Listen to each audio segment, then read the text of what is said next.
47ஆம் நாள் ரிஃப்ளெக்ஷன்ஸ். தேவனுடைய ராஜ்யத்தின் நற்செய்தி அது வல்லமையின் நற்செய்தி. நற்செய்தி பணியை நாம் எப்படி செய்ய வேண்டும் என்பதன் சாராம்சத்தை நாம் வாழ்நாள் முழுவதும் தியானித்து பின்பற்றக்கூடிய 2 வசன பகுதிகளிலிருந்து நாம் புரிந்து கொள்ள வேண்டும் என்று விரும்புகிறேன். முதலாவதாக 1 கொரிந்தியர் 2வது அதிகாரம் 3வது 4வது வசனம். அல்லாமலும் நான் பலவீனத்தோடும் பயத்தோடும் மிகுந்த நடுக்கத்தோடும் உங்களிடத்தில் இருந்தேன்.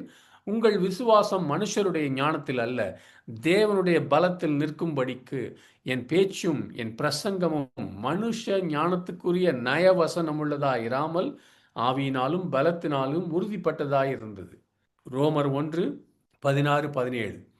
ஏனெனில் நற்செய்தியை குறித்து நான் வெட்கப்படவில்லை, அதுவே விசுவாசிக்கிற ஒவ்வொருவருக்கும் இறைவனுடைய இரட்சிப்பை கொடுக்கிற வல்லமையாய் இருக்கிறது. அந்த நற்செய்தி முதலாவது யூதர்களுக்கும் பின்பு யூதர் அல்லாத மக்களுக்கும் கொடுக்கப்பட்டிருக்கிறது. ஏனெனில் இந்த நற்செய்தியில்தான் இறைவனிடத்திலிருந்து வரும் நீதி வெளிப்படுத்தப்படுகிறது. நீதிமான்கள் விசுவாசத்தினாலே வாழ்வார்கள் என்று எழுதியிருக்கிறபடி நீதி தொடக்கத்திலிருந்து முடிவு வரை அந்த விசுவாசத்தினாலே வருகிறது. இந்த ரோமர் 1வது அதிகாரம் 16-17 உள்ள 3 சொற்றொடர்களை நீங்க கூர்ந்து கவனியுங்கள். தேவனுடைய வல்லமை, நீதி, விசுவாசம். இந்த சுவிசேஷம் நம்மை விடுவிக்கவும் ஆசீர்வதிக்கவும் நம்மை படைத்த தேவனுடைய நோக்கங்களுக்கு நம்மை மீட்டெடுக்கவும் கூடிய தேவனுடைய வல்லமை என்று நாம் வாசிக்கிறோம். இந்த சுவிசேஷத்தை, நற்செய்தியை அதனுடைய முழு வல்லமையோடு என்னை சுற்றியுள்ள மக்களுடன் நான் எப்படி எடுத்து செல்ல முடியும்? நான் வாழுகிற நகரத்தை மாற்றுவதற்கு, அதை இன்னும் அதிக தொலைதூரம் கொண்டு சென்று என்னுடைய அளவுக்கும் என்னுடைய திறமைக்கும் எல்லைக்கும் அப்பாற்பட்ட ஒரு தாக்கத்தை எப்படி ஏற்படுத்துவது? நமக்கு வல்லமையுள்ள சுவிசேஷ ஊழியம் நிற்க வேண்டிய 3 கால்களை தேவ ஆவியானவர் எனக்கு காட்டுகிறார். தேவனுடைய வல்லமையை பற்றிய வெளிச்சம் அறிவு, ரெவலேஷன் நாலேஜ், அந்த வல்லமையின் மீதான விசுவாசம், 3வதாக தேவனுக்கு கீழ்ப்படிதல் அல்லது நமது சரியான வாழ்க்கை, நீதியான வாழ்க்கை. இந்த அறிவு என்பது தேவனுடைய ராஜ்யத்தின் வல்லமை மற்றும் சாத்தியக்கூறுகளின் ரகசியங்களை பற்றியது. இயேசு அந்த ரகசியங்களை தன்னுடைய சீஷர்களுக்கு போதித்து பயிற்சி அளித்து வந்தார். அந்த தேவராஜ்யம் வரும்போது பிசாசுகள் ஓடுகிறது, நோய்கள் ஓடி போகும், ஜனங்கள் ஆசீர்வதிக்கப்படுவார்கள் என்பதை பற்றி அவர் விளக்கி காட்டினார்.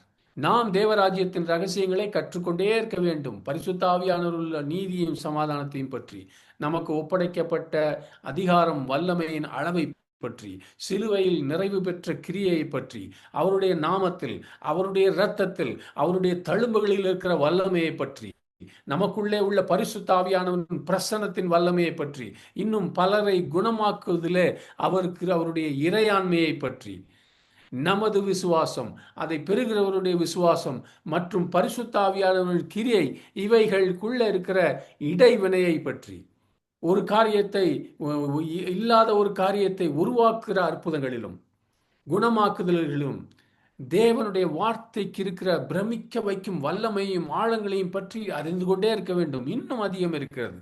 தேவனுடைய வார்த்தையிலிருந்து நம்முடைய ஆவிக்கும் ஆத்மாவுக்கும் கடத்தப்படும் இந்த அறிவு பரிசுத்த ஆவியானவரின் கிரியை மூலமாகவே நடக்கிறது. அந்த அறிவை நாம் விசுவாசத்தோடு பெற்றுக்கொள்ளும் போது, ஏற்றுக்கொள்ளும் போது அது நமக்கு வல்லமையாக மாறுகிறது. எனக்குள் விசுவாசம் வளர்ந்து முதிர்ச்சி அடைந்து பெருகி கொண்டிருக்க வேண்டும். தேவனுடைய வார்த்தையை கேட்பதனால் விசுவாசம் வருகிறது என்று வாசிக்கிறோம். விசுவாசம் பரிசுத்த ஆவியானவர் ஒரு வரமும் கூட. நாம் நிகழ்காலத்துக்கு அதை பயிற்சி செய்யும் போது விசுவாசம் வளர்கிறது. நம்பிக்கை என்பது எதிர்காலத்தை பற்றியது. விசுவாசம் என்பது இப்போது நடக்கிறது. அந்த நம்பிக்கையை பற்றி கொள்வதாகும். இப்பொழுது எதிரியை பகுத்தறிந்து, அதே சமயம் கர்த்தருடைய சேனைகள் எதிரியின் சேனையை விட மிக பெரியவைகளாய் இருப்பதை காண்பதே விசுவாசம். வார்த்தை ஜீவனோடு வருவதை காண்பது விசுவாசம்.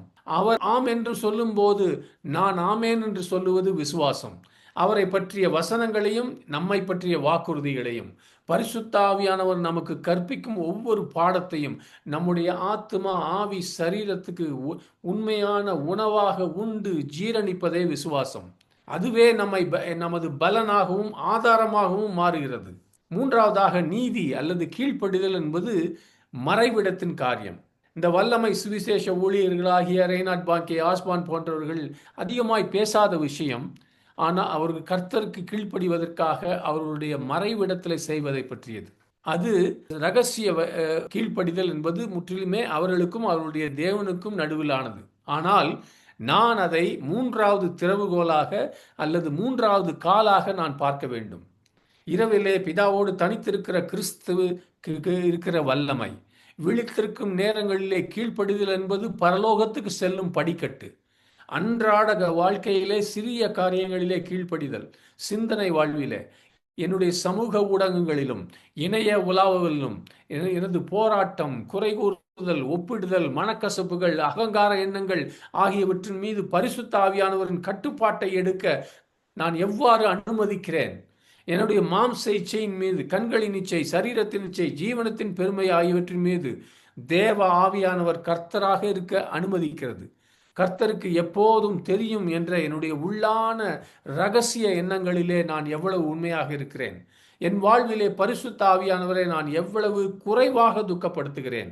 அது எண்ணங்கள், வார்த்தைகள் மற்றும் செயல்களிலே என்னுடைய உண்மையான வாழ்க்கையை எனது வெளிப்படையான அறிவிப்புகளோடு மேலும் மேலும் சீரமைப்பதிலே நான் தினமும் எவ்வாறு முன்னேற்றம் அடைகிறேன். என்னுடைய வாழ்க்கைக்கான தேவனுடைய நோக்கத்தோடு, தேவனுடைய சித்தத்தோடு சீரமைப்பதிலே எவ்வளவாக அன்றாட முன்னேறுகிறேன். சகோதரனே, சகோதரியே, அடிமைத்தனத்தில் இருக்கிற ஜனங்களிடத்தில் சில வார்த்தைகளையும் சில தத்துவங்களையும் சில கோட்பாடுகளையும் கொண்டு செல்வதற்காக நீங்களும் நானும் அழைக்கப்படவில்லை. தேவனுடைய வல்லமையோடு இயேசு கிறிஸ்துவின் நற்செய்தியை கொண்டு செல்லும்படி நாம் அழைக்கப்பட்டிருக்கிறோம். இந்த 3 கால்களிலே நாம் எந்த அளவுக்கு வளர்கிறோமோ அந்த அளவுக்கு மட்டுமே நாம் அந்த சுவிசேஷ பணியை செய்ய முடியும். ஆமென்.